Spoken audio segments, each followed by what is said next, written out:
You get talent attached to your screenplay.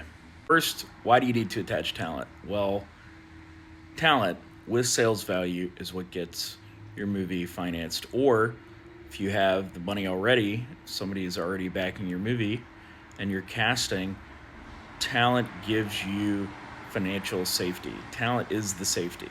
If you have talent with sales value, there's like a base value that it is going to make your movie worth. So, how do you get talent attached? Do you just write a screenplay and then your agent, as a screenwriter, goes and gets names attached? No. The only way it kind of works like that is if you're at an agency, say like your agent's at CAA, and there is an actor there that's looking for that kind of screenplay.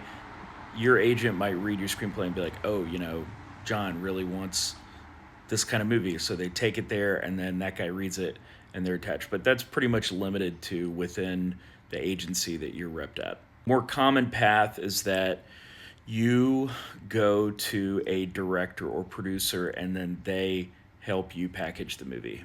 The value of going to a director that has a track record, that has worked with other name cast, is that it is going to be much easier to package the movie with them. They've passed the test. They've worked with other name actors.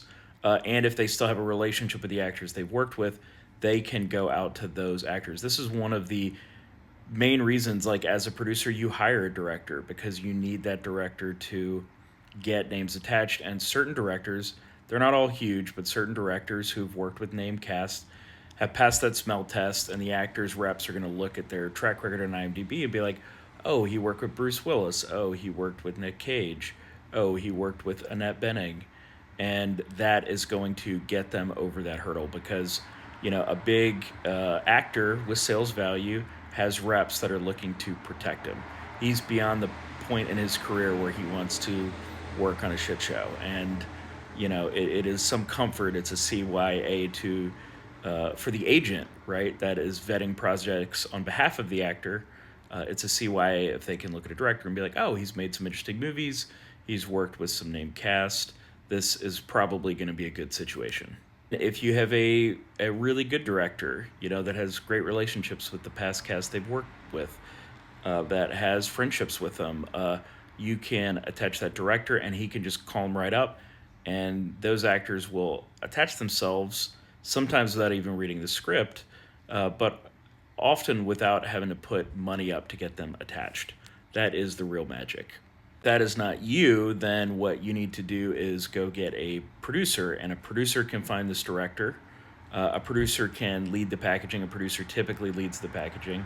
And packaging, by the way, is just adding these elements. It's starting with a script, adding a director, adding actors with sales value, adding production plan. This is what packaging is.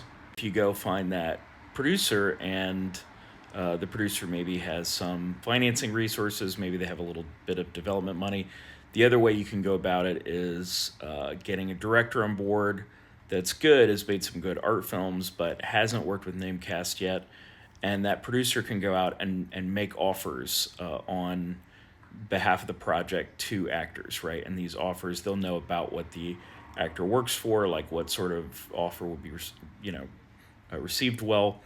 And then if they have some money, they don't have to have the whole budget, but they have some development money, they can attach the actor by making them an offer and then putting up a deposit. You can put up a deposit, might be 10-15% of what the rate is.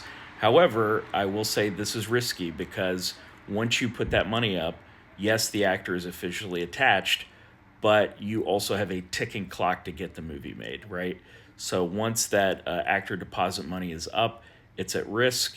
You own those dates on their schedule. However, if you don't put the movie together by that schedule, if you don't get the rest of the financing in place, then you lose that money. The actor keeps it. So there is some risk in there by doing it this way. That's why it's really difficult to just bootstrap your way, and bulldoze your way into this position as a producer. It's really, really hard, probably impossible, to just go in, get an actor attached, and start swinging. A lot of people do that and fall on their face.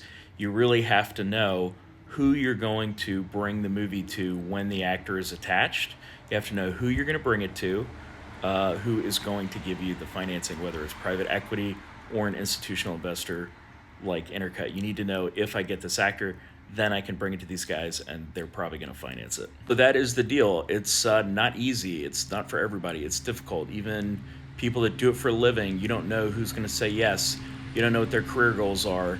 You don't know what other offers are on the table. So you need to write a screenplay that allows for some flexibility. You're probably not going to get your first choice. You're probably not going to get your second choice. So you need to write your screenplay with roles where you can go through and have different actors as options to play these roles, because your initial offer is probably going to get turned down and you're going to have to look for another name. A lot more to this, but ask some specific questions and I'll respond.